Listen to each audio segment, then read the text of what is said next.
ketika maulid Nabi dibid'ahkan, ketika sholawat tahlil dibilang bid'ah dan lain sebagainya. Saya punya quote yang super keren, cukup rokib dan Assalamualaikum warahmatullahi wabarakatuh.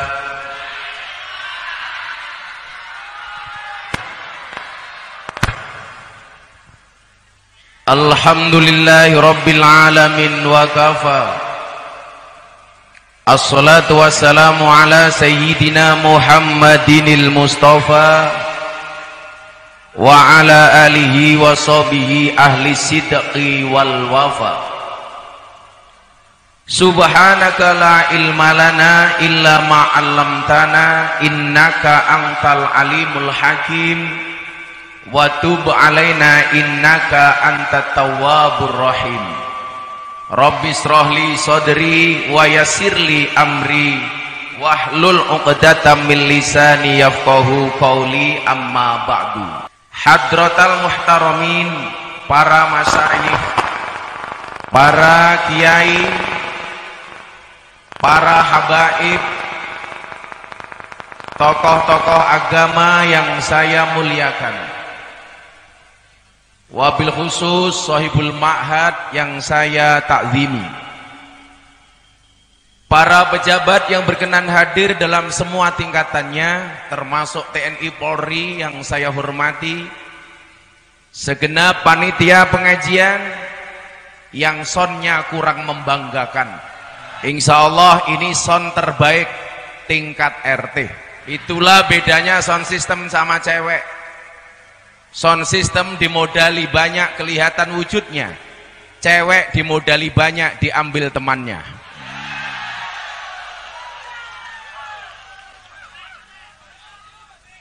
Sahabat Ansor Banser dan seluruh pengurus PCNU, Tanfidiyah dan Suriah berikut banom-banomnya, Muslimat, Fatayat, Ibnu IPPNU yang sangat-sangat saya cintai, kaum muslimin wal muslimat, hadirin wal hadirat yang hadir pada malam hari ini dalam rangka Harlah Nahdlatul Ulama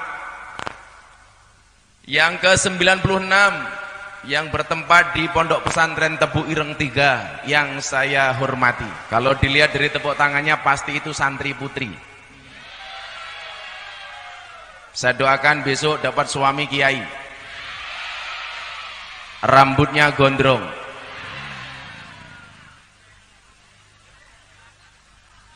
Hadirin hadirat yang saya muliakan,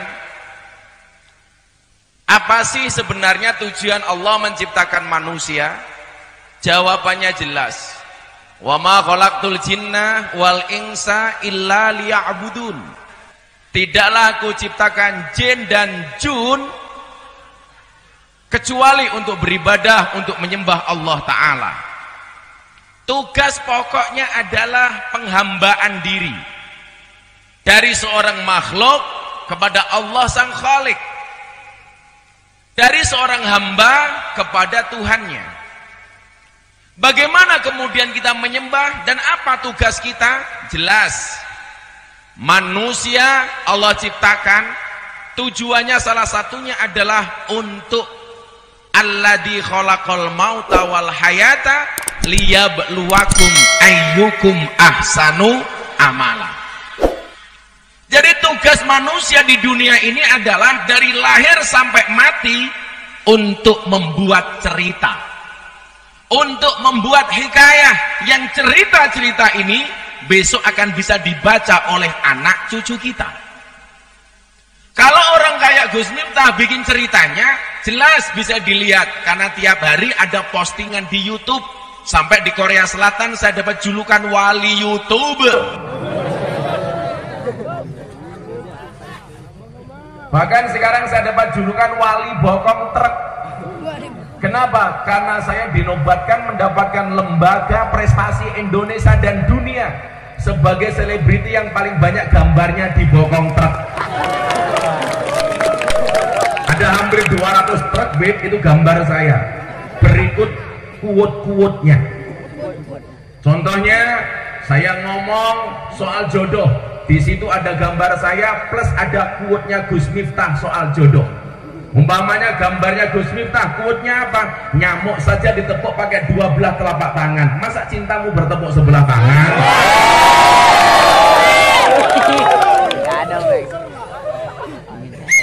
Ngomong soal para pendosa, di situ di truk ada gambar saya, ada tulisannya, jangan pernah menghina pendosa seolah-olah tidak pernah berbuat dosa.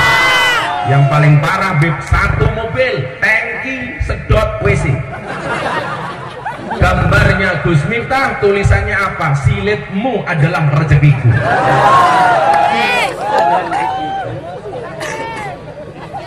Tugas manusia membuat cerita dari start sampai garis finish, dari start ending, dari start sampai ending, dari permulaan sampai akhirat, dari bidayah sampai nihayah. Maka pada akhirnya besok manusia yang akan dikenang adalah cerita-ceritanya. Mungkin hari ini lembaran sejarah mencatat di Wikipedia akan mencatat Gus Miftah. Saya kemarin mendapatkan 3 penghargaan Kiai. Yang pertama tadi bokong truk. Yang kedua, saya dinobatkan sebagai dai dan mubalek yang paling konsisten pengajian di klub malam dan di lokalisasi. Sudah 22 tahun saya membersamai para lonte. 22 tahun. Istiqomah. Kayak para kiai di panggung ini semuanya istiqomah. Ikatan suami takut istri ketika di rumah. Kalau Habib kita ini maunya Fatimah, apa itu? Istri 4 satu rumah. Yang ketiga, saya mendapatkan penghargaan apa? Sebagai orang yang belangkonnya laku 900 juta. Saya buat belangkon 90 juta, saya lelang laku 900 juta. Saya sumbangkan untuk Muktamar Nahdlatul Ulama. Dan itu akan tercatat di lembaran cerita hidup saya. Termasuk malam hari ini saya pengajian dengan sekian ribu orang dengan sound paling jelek sedunia.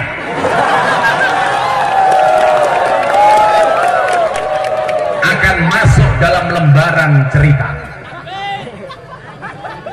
Saya tadi bilang sama Habib, ini soundnya bagus, tapi untuk kapasitas pengunjung 1000 orang. Lah panitianya ini pasti di luar ekspektasi. Kenapa yang datang sebanyak ini? Dia lupa itu datang kiai cakep.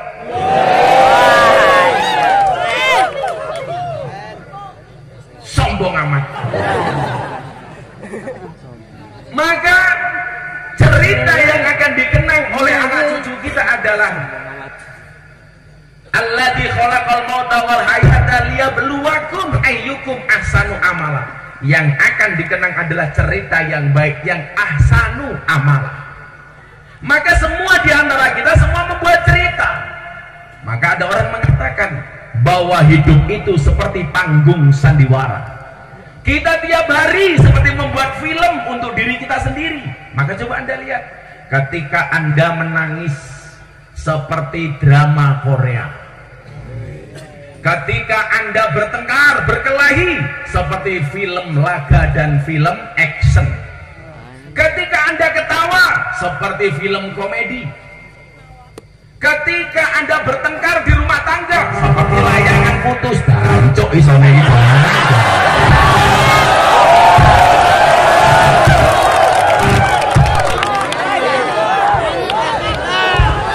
Gak nyaman sekali.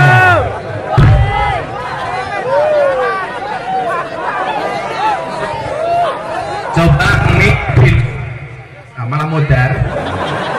Mic di luar mic saya tolong dimatikan saja, atau tukang soundnya tak pateni.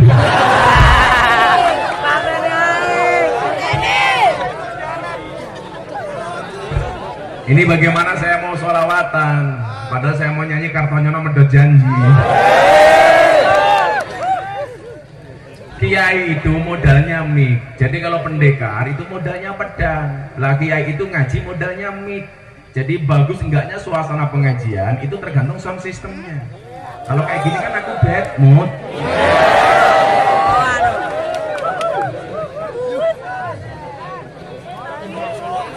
Begitu saya tadi masuk panggung, sebenarnya saya udah ngira ini panitianya pasti romantis. Acara selanjutnya ganti mic. Apakah lebih baik kita lihat? Cek. Mas yang ini dibanting saja ya.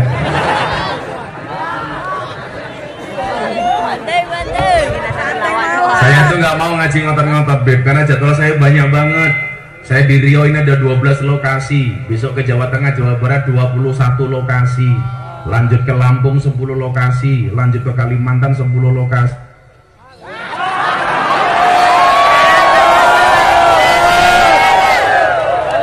Rusak. Ya Allah, paling ngono sabar.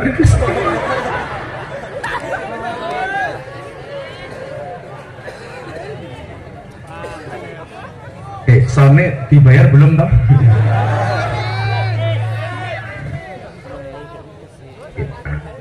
Cek.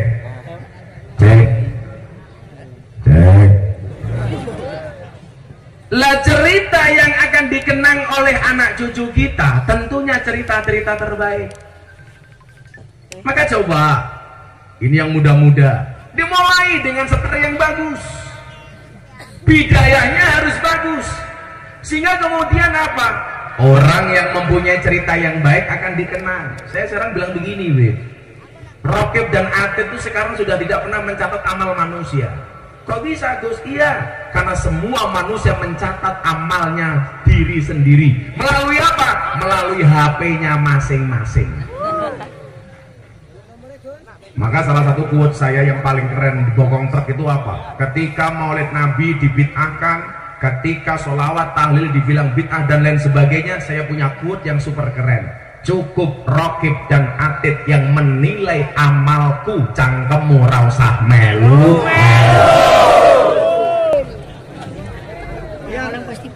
Semuanya sudah mencatat masing-masing. Pertanyaannya adalah, ingat, al yauma nakhtimu ala afwahihim wa tukallimuna aydihim wa tashhadu arjuluhum bima kanu ya. Itu hari di mana mulut dikunci. Semuanya besok dikunci. Kalau di dunia yang paling nggak dikunci siapa? Perempuan. Karena memang perempuan ditakdirkan untuk menjadi orang yang banyak bicaranya, alias cerewet. Kenapa perempuan harus banyak bicara? Takdir, kodrat. Kenapa? Diciptakan dari Hawa. Cangkemnya mangap. Hawa. Banyak ngomong. Hawa. Laki-laki ditakdirkan banyak diamnya. Kenapa? Adam. Cangkemnya mingkem kayak dia. Adam. Tapi besok semuanya akan dikunci mulutnya. Al-yawma nakhtimu ala afwahihim wa tukallimuna aydihim. Tangannya akan berbicara. Tangannya akan berbicara. Tangan saya besok ini akan berbicara. Pengajian di Pondok Pesantren Tebu Ireng 3 di daerah Indragiri Hilir. Tangan saya akan cerita. Saya pernah pengajian di Tebu Ireng 3 Indragiri Hilir. Ternyata sonnya bosok ya Tuhan. Bosok. Waktu kalimun aidin. Tangannya berbicara.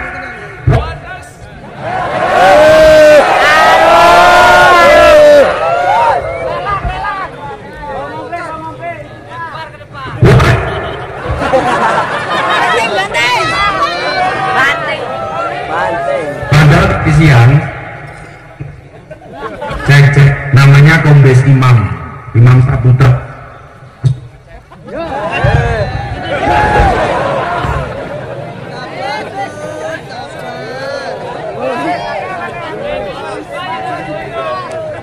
Cek masuk. Sarusa.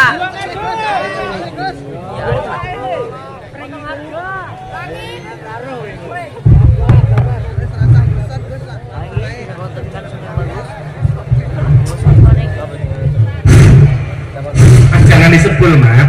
Abahmu gak enak. Dicek-cekin. Kalau disebul itu ngerusak sepulnya. Lagian kayak gini kan aku bawa abahmu.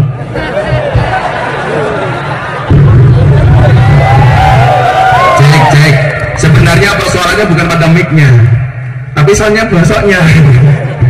Coba, kalau sudah bunyi jangan diutak-utik lagi. Apa dibalik mas? Tukang son ngaji, aku ngeson. Ya Allah, mau ngaji serius. Digunakan sama Bib, pinjam tongkatnya Bib. Biasanya pakai tongkat Bib. Coba pinjam tongkatnya sini Bib. Nah, Bib. Keren sekali hidupnya. Masya Allah lah. Begitu saya pakai tongkat, pakai kacamata, ibu itu langsung bilang, wow, si buta dari gua kan. Keren nih Bib. Sallallahu Nabi Muhammad. Wa tukallimuna aydihim, tangan akan berbicara. Wa tajadu'akum, dan kaki akan menjadi saksi. Bima kanu yaksibun, atas apa yang kita perbuat. Saya bertanya, waktu itu saya pulang pengajian dari Taiwan, tepatnya di daerah Taichung. Jadi Taiwan itu kan banyak, depannya Taiwan, Tainan, Taichung, Taipei. Taimu matamu.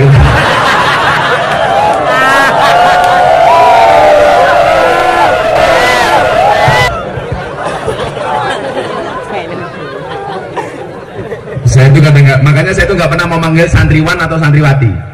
Kenapa? Karena wan itu dalam kamus bahasa Indonesia artinya yang memiliki. Kalau santriwan seolah-olah saya memiliki santri, padahal itu hanya titipan. Coba, ilmuwan orang yang memiliki ilmu, wartawan orang yang memiliki warta, Pak Jokowi negarawan orang yang memiliki negara, budayawan orang yang memiliki budaya. Yang saya gagal paham adalah Taiwan. Nah, ini orang yang memiliki apa? Ternyata orang yang memiliki iman. Tanggal 21 Juni hari Jumat tahun 2019 saya nuntun syahadat jadi Corbuzier masuk Islam.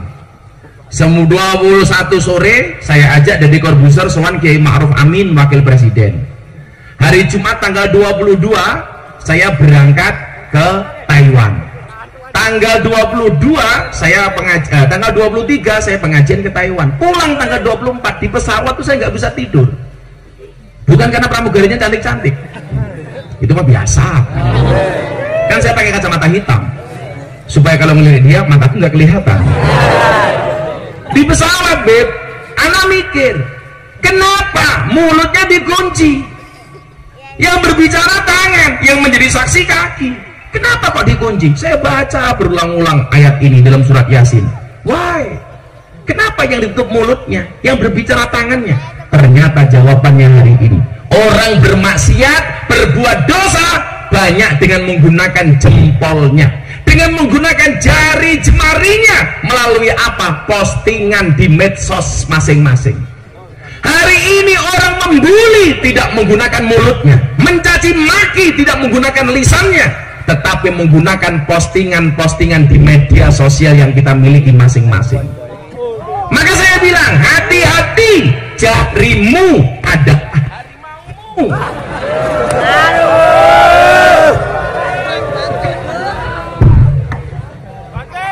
Hatiku rasane lara, pengajian soni poso koyong.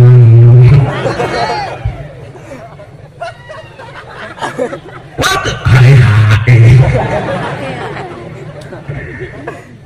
Allahumma kopinya datang, Al-Fatihah. Mari kopinya diminum Pak.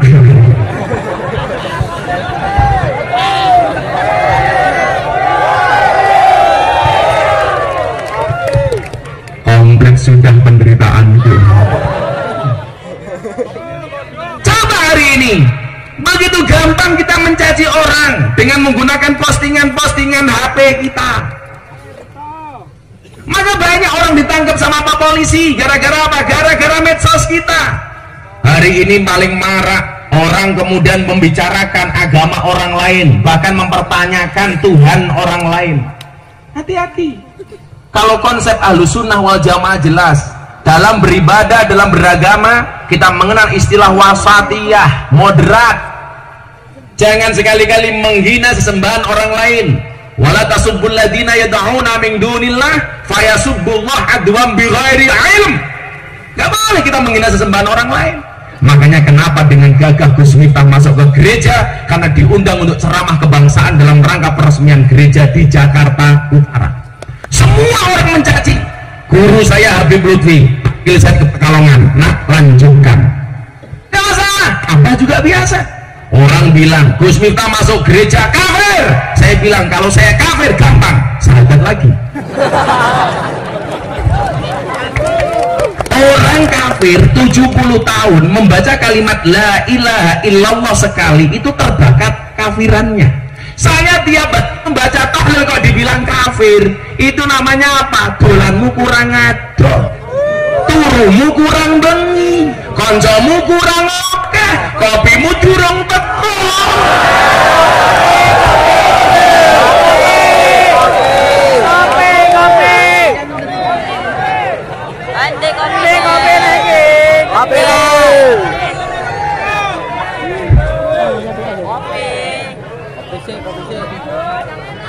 Kita buat hari ini cerita-cerita yang menarik melalui postingan HP kita.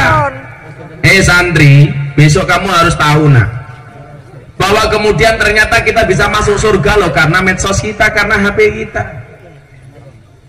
Tapi kita juga bisa masuk neraka gara-gara HP kita. Maka tadi saya bilang, sekarang malaikat sudah nggak pernah mencatat amal kita. Begitu besok yaumul hisab, kita gagah, malaikat raqib, malaikat penghisab tidak punya catatan amal saya. Kenapa? Karena raqib dan atid tidak pernah mencatatnya. Begitu Allah mengatakan kepada malaikat, oh subhu, hisab orang itu. Malaikat datang, kemudian dia berkata, hei, buka HP-mu, modar. Ketahuan semuanya. Jomblo-jomblo, ngerayu janda, kelihatan.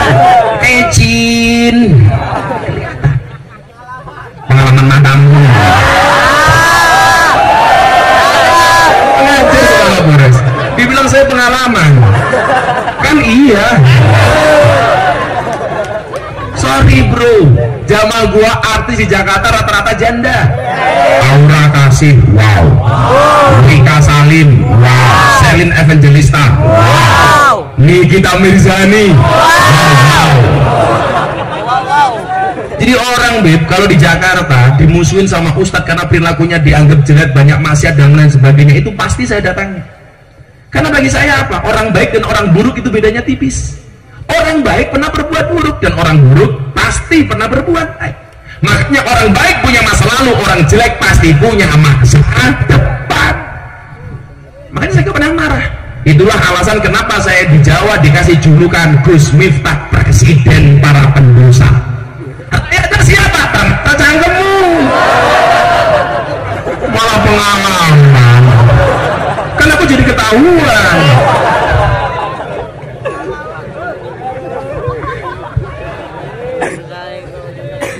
Masya Allah. Kopi. Tolong jangan minta kopi. Saya nggak pernah minta, hanya mengingatkan. Kopi. Nanti kalau minum kopi, kopi hitam apa kopi susu? Kopi hitam, jangan kopi susu. Kopi susu itu membingungkan. Kopi ini ngajak melek, susu ini ngajak turu kayak ini.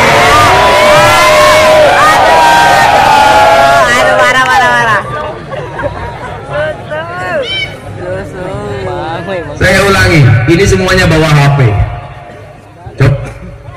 Video saya semalam di Siak, 1 menit saya sholawatan NKRI viral. Saya dikirimi di grup-grup menteri. Ada video pengajian semalam saya di Siak, ribuan orang. Semuanya bisa berdakwah melalui ini. Coba kita lihat lagi surat Yasin. Ini pasti pernah Anda baca. Waja'a min aqsal Madinah rajuli yas'a qala ya qaumi biul mursalin. Kalau ini ayat saya sampaikan, tidak hanya dai yang masuk surga, tidak hanya panitia yang masuk surga, masuk tukang sound system pun bisa masuk surga kalau soundnya mendukung. Maka kita doakan tukang sound systemnya masuk surga pertama kali. Datang ke bis pengajian. Ini persoalannya bukan gonta-ganti mic mas, ini mau diganti bolak-balik sama. Ini persoalannya di mixernya, bukan di micnya. Ini kalau mic-nya sudah bagus tapi mixernya agak kurang bagus, saya nggak mau gosok loh ya, agak kurang bagus, atau kalau enggak operatornya yang kurang pas. Makanya segala sesuatu itu man behind the gun. Ada orang punya pistol yang dipakai polisi untuk nangkap penjahat, yang pakai penjahat untuk maling, yang pakai kamu untuk nembak jomblo. Jadi persoalannya bukan pada mic-nya, ini pada operator atau mixernya. Yes, seononnya lah. Nanti kalau mati ya kita pengajian dianggap selesai. Kan mau panjang mau pendek tetap sama, jawabannya nggak jelas. Matamu aja ngomong amplop. Kalau kamu ngomong amplop, saya gampang pada Pak Polisi di sini adalah Kapolres. Mengundang kiai tidak diamplopi itu jelas kriminalisasi ulama. Itu melanggar KUHP pasal 378 penipuan. Sudah dibawa ketua panitia Gus, tapi nggak dikasihkan ke Gus Miftah. Pasalnya beda lagi, 372 penggelapan. Dikasih Gus, tapi isinya cuma sedikit, 352 perbuatan tidak menyenangkan. Kan saya sama Kapolres pangkatnya sama, AKBP. Dia ajun komisaris besar polisi, aku AKBP, aku kiainya bawa polisi. Wajah min aqsal Madinah, telah datang dari sudut kota rajulun, seorang laki-laki, yas'a, dengan tergesa-gesa. Pertanyaannya adalah siapa rajul di sini? Dalam tafsir nggak pernah disebutkan, tapi ada satu mufasir yang menyebut bahwa rajul yang dimaksud di sini adalah Habib Surah An-Najjar. Beliau siapa? Bukan ulama, beliau bukan kiai, beliau bukan nabi, tetapi apa? Tukang tebak. Cek. Begitu kopinya mau datang, mic-nya modern lagi.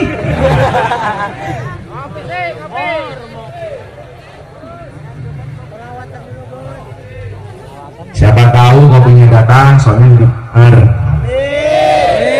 Kenapa juga tutupnya pink?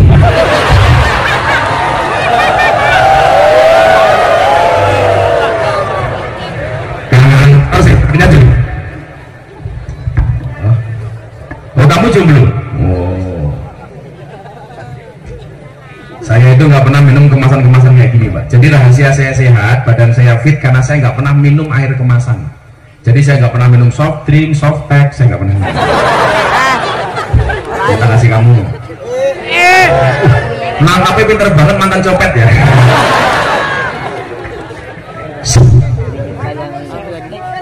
Ya, tenang, saya jangan mencerewet ya. Awas ditangkap saja dengan rebutan. HP santri putri. Izin Pak Kapolres, pergi dulu ya Pak Kapolres ya. Dicium dulu, subhanallah, sangit.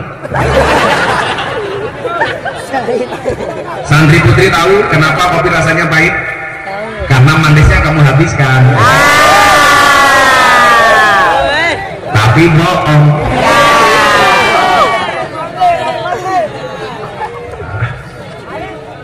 Ya ibu-ibu muslimat, sugeng dana ibu-ibu. Saya itu mau lihat muslimat sama fatayat nggak perlu lihat seragamnya, cukup dilihat dari baunya.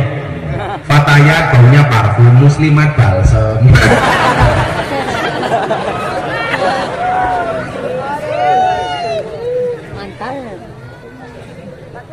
Sallu ala Nabi Muhammad. Nah, udah ini setelan agak lumayan, jangan udah adek lagi. Ya kopi set sebentar lagi. Ping. Dimakan lebih, jangan malu lebih. Pak Kapolres diminum. Oh siap.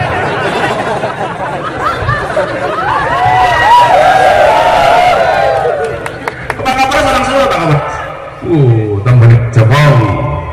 Pantesan kurus kayak Pak Jokowi. Kapolres kopinya gede-gedean. Pak Bupati diminum Pak Bupati. Jangan malu-malu loh Pak Bupati. Nanti pas saya ngaji, saya ngopi, nanti sambutan ya, nanti setelah pengajian selesai. Nanti pengajian Pak Bupati, ini sambutan. Saya tak ngaji sebentar, saya sedang ngopi, Pak Bupati sambutan 3 menit.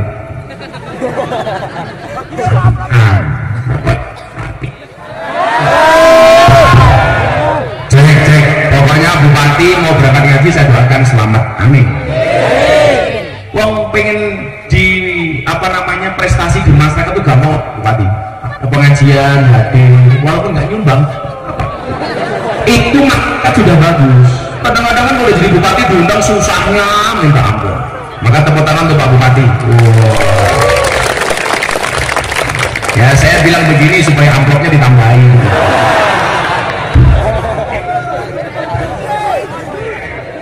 Besok insya Allah pengajian ngundang sendiri. Ya kan? Mosok Bupati mau numpang. Terima kasih Pak Bupati, Pak Kapolres, Mantenun. Jadi yang namanya Habib Suro An-Najjar itu profesinya hanya tukang tebang kayu. Maka namanya An-Najjar, tukang tebang kayu. Tapi Anda tahu, ketika Habib Suro An-Najjar rajul ini mati, alam langit itu bergemuruh, malaikat nangis, nabi nangis, semua nangis, penduduk langit menangis. Pertanyaannya, apa keistimewaan dia sampai membuat alam langit menangis pada dia profesinya hanya tukang tebang kayu? Ternyata jawabannya apa? Yang dia lakukan adalah qala ya qaumit tabi'ul mursalin. Setiap kali ada rasul, ada nabi, ada dai ngaji, Habib Suro ini orang yang suka ngajak-ngajak orang lain untuk menghadirinya. Artinya apa? Habib Suro An-Najjar itu adalah panitia pengajian. Jadi ibu-ibu muslimat itu luar biasa. Begitu ada pengajian ibu-ibu woro-woro, ayo ngaji. Itu kelasnya seperti Habib Suro An-Najjar. Mati ditangisi oleh alam langit. Artinya apa? Semua di antara kita adalah agen dakwah. Melalui apa? Melalui HP-nya masing-masing. Beberapa tahun yang lalu dakwah NU di medsos itu kalah, dikuasai oleh kaum Wahabi, dikuasai oleh kaum Salafi. Kenapa? Karena mereka sudah sadar medsos, sementara Nahdlatul Ulama belum sadar medsos. Tapi 2 tahun terakhir munculnya nama-nama seperti Gus Miftah, Gus Bahar. Sekarang Nahdlatul Ulama sudah mulai merajai media sosial. Sekarang hitung-hitungannya begini, Pak Kapolres punya pistol, 1 peluru hanya bisa nembak 1 kepala. Coba kalau kamu punya postingan, sekali kita posting bisa menembak jutaan kepala orang. Kenapa potensi dakwah itu tidak kita lakukan? Coba Anda buka Gus Miftah di tagar, Gus Miftah di TikTok. Kan kita anak TikTokers. Begitu kamu buka Gus Miftah di TikTok, tagar yang paling atas Gus Miftah, berapa? 425 juta tagar. Bawahnya lagi Gus Miftah viral 9 juta, Gus Miftah quote 10 juta, Gus Miftah lover 9 juta. Kekuatan medsos. Bukan masalah sombong atau enggak, bro. Apa artinya aku sombong sama kamu yang enggak mutu? Ini uswah, ini contoh betapa kemudian ketika kita mampu memaksimalkan medsos, ini adalah ladang dakwah. Maka pesan saya untuk adik-adik yang punya medsos, tolong yang di follow ustadz-ustadz ahlus sunnah wal jamaah, yang di follow habib-habib yang menenteramkan, yang membuat nyaman. Jangan yang sukanya provokatif, yang membenci negara, yang menjelek-jelekan pemimpin, karena itu bertentangan dengan Nahdlatul.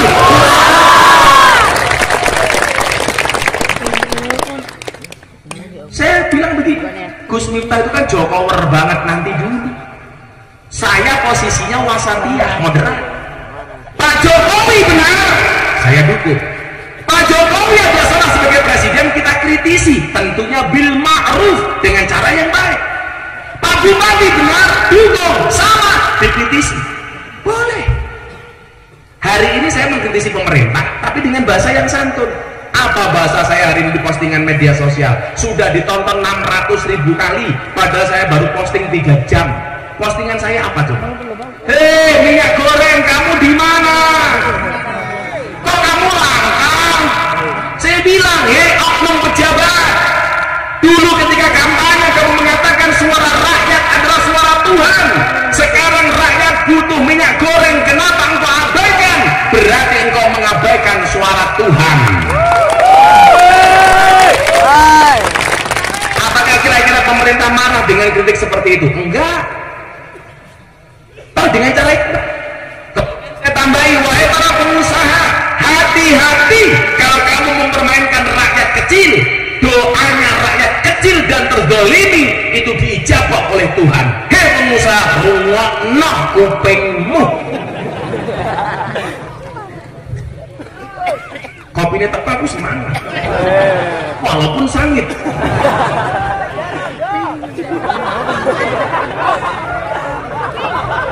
Wargamu itu loh Pak.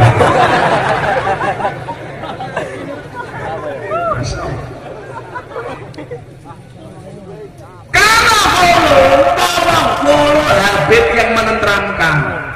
Saya sering ditanya, bagaimana sih Gus posisi kita dengan Habib? Ini pernah saya sampaikan di berita MNC Group. Coba kamu bedakan antara sosok dan perilaku. Selaku dzurriyyahnya Kanjeng Nabi, wajib untuk dihormati, tetapi perilaku dan tindakannya tidak wajib ditaati. Tergantung, kalau perintahnya baik, pendapatnya baik, tindakannya baik, kita ikuti. Tetapi kalau tindakan dan perilaku serta pendapatnya tidak baik, sosok Habibnya tetap wajib dihormati, tetapi tidak wajib ditaati. Saya bilang sama Banser, kamu nggak boleh benci Habib Rizik. Walaupun kita berbeda pandangan dengan Habib Rizik, wajib selaku dzurriyyahnya Kanjeng Nabi dihormati. Tetapi ketika provokatif, tindakan, pendapat dan perilakunya tidak harus ditaati. Maka kenapa kemudian dalam kitab Tahlimul Muta'allim seperti yang dibahas oleh anak-anak Tebuireng, apa? Di situ ada kaidah al-hurmatu khairum minat ta'ah. Hormat itu lebih didahulukan dibandingkan taat. Setelah ada adik putri, ya. Enaknya kalau punya santri begini. Sekarang banyak orang yang tidak tahu ngaji, nggak pernah ngaji di pesantren, tak di ustaz. Ngeri sekali. Kamu jangan bilang Gus Nur, gak boleh. Kamu malah nyebut Gus Nur, kan aku udah ngempet. Kamu jangan nambah-nambah orang. Kalau Gus Nur nyebut, mencontohkan. Malah nyebut Gus. Emangnya dia siapa? Coba kan kalau santri ini enak. Saya contoh begini, saya pernah dihakimi di medsos sama teman-teman FPI.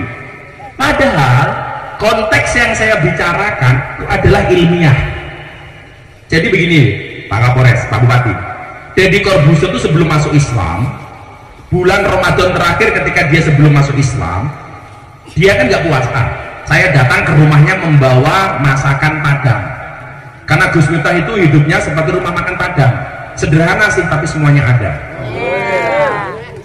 Sorry ya, sombong matamu.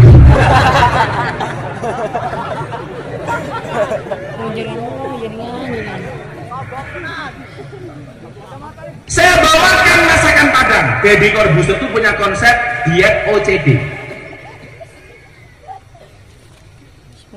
Pola makannya 24 jam sekali. Jadi Mas Deddy itu kalau makan jam 12 siang, makan lagi baru besok jam 12 siang. Tapi sekali makan, wow, dada ayam 16. Butuh matamu.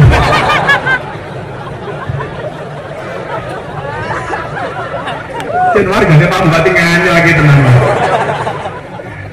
Gue tak santet ganteng ya. Yaudah yang ngomong tadi buta tapi ngakak, mudah-mudahan istrinya cantik, rezekinya lancar. Nomor 3 kamu jadi ganteng, ngimpi. Enak amat. Akhirnya apa? Ketika dia saya kasih makan di bulan puasa, dia kaget. Loh bro, kok kamu bawain gua makan? Kan lu puasa, gua kagak. Saya bilang sama dia, emang ada ajaran agama Islam yang melarang membawakan makan bagi orang yang tidak berpuasa? Ya nggak ada sih, tapi lo aneh. Anehnya di mana? Di saat banyak ada ormas yang teriak-teriak nutup rumah makan di bulan puasa. Bahkan nutup rumah makannya kata Pak Kapolres menggunakan takbir. Takbir! Sejak kapan Allahu Akbar untuk nutup rumah makan? Makanya kalau saya dengan Pak Bupati nggak usah takbir, Pak. Takbir!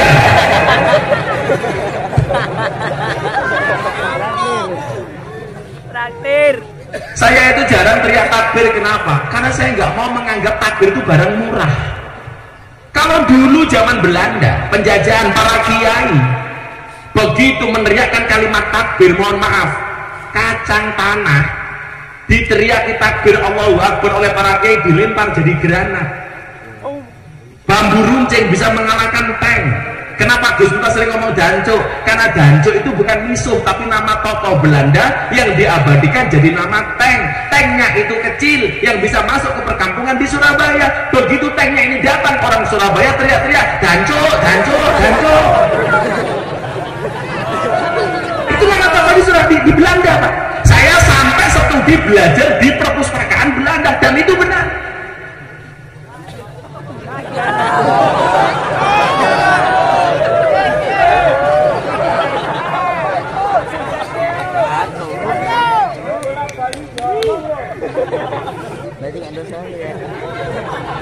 Ini saya menggila.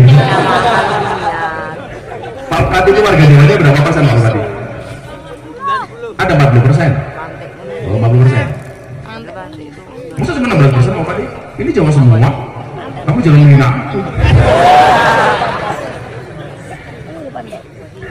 Makanya hari ini saya mengurangi banget. Paling kalau saya teriaknya shollu ala Nabi Muhammad. Bukan saya nggak mau takbir, jangan jual murah. Saya aja shollu ala Nabi Muhammad, dia malah teriak, ayo mulai. Akhirnya kita podcast. Jadi tanya begini sama saya, lo kenapa bawain gua makan? Kan lo nggak puasa, nggak ada larangan. Bagi saya, makom tertinggi dari shaim orang berpuasa adalah ketika dia mampu menghormati orang yang tidak berpuasa. Jadi bukan kita orang puasa pengen dihormati oleh orang yang tidak berpuasa. Kenapa? Karena as-shaumu li, puasa itu untuk wa ana ajza'u bih, dan aku yang menggantinya kata Allah. Aku akan membalasnya kata Allah. Jadi kalau saya puasa hanya pengen minta dihormati oleh orang lain, fungsinya apa puasa saya? Karena puasa saya hanya untuk Allah. Dia tanya sama saya, bagaimana pendapat Gus Miftah terhadap orang yang teriak-teriak nutup rumah makan di siang hari di bulan puasa? Saya jawab, Dek, dengerin, saya sama Dek itu kan menang saya minimal, jadi nggak pernah bisa nyisir rambut. Botak gimana nyisir rambut? Saya bilang sama dia, bro, kenapa orang berpuasa itu mulutnya bau? Supaya banyak diamnya. Kurang aja temannya Pak Kapolres di Solo, kenapa orang puasa mulutnya bau? Mergo cangkeme ra tau dinget. Ya Allah, mambu. Orang berpuasa itu mulutnya bau supaya banyak diamnya. Makanya orang berpuasa itu salah satu hikmahnya apa? Menumbuhkan sensitivitas terhadap kemiskinan, terhadap kelaparan. Jadi kalau bulan puasa kita berpuasa, kemudian tersinggung dengan rumah makan yang buka, seharusnya kita malu sama orang miskin. Kenapa? Karena orang miskin sepanjang tahun melewati rumah makan dan dia tidak mampu beli, sementara orang miskin tidak pernah tersinggung. Kita cuma sebulan, kenapa tersinggung? Maka bulan puasa yang harus ditutup itu mulutnya, bukan rumah makannya, tapi cangkemnya. Jelas. Akhirnya Pak tanya sama saya tentang iman, mahal iman. Jadi tanya sama saya, Gus, iman itu menurut kamu apa? Saya bukakan kitabnya adik-adik santri anak ibtidaiyah, Jawahirul Kalam. Di situ ada kalimat as-su'al, kaifal iman, atau atau ma huwal iman? Jawab, al imanu huwa anak takida annallah subhanahu wa ta'ala muttasifun bijami'i sifatil kamali wa munazzahun bijami'i sifatin nuqsani. Apa kata Jawahirul Kalamnya? Jadi iman itu apa? Meyakini dengan i'tiqad, meyakini bahwa Allah subhanahu wa ta'ala disifati dengan segala sifat kesempurnaan dan dibersihkan dari semua sifat kekurangan. Artinya apa? Allah itu sempurna, Islam itu sempurna. Jadi bilang, Gus, kalau Allah itu sempurna berarti nggak perlu dibela? Nggak perlu. Kalau Islam itu sempurna berarti nggak perlu dibela? Nggak perlu. Dasarnya apa? Cukup Jawahirul Kalamiyah. Kalau Anda mengatakan membela Allah berarti lebih hebat daripada Allah. Logikanya adalah tersangka. Kenapa dia butuh pembelaan dari pengacara? Karena tersangka itu lemah di mata hukum, maka dia atas perintah negara wajib didampingi oleh pengacara. Betul Pak Kapolres? Ya, karena dia lemah. Lah kalau saya membela Allah, apakah saya ini lebih hebat daripada Allah?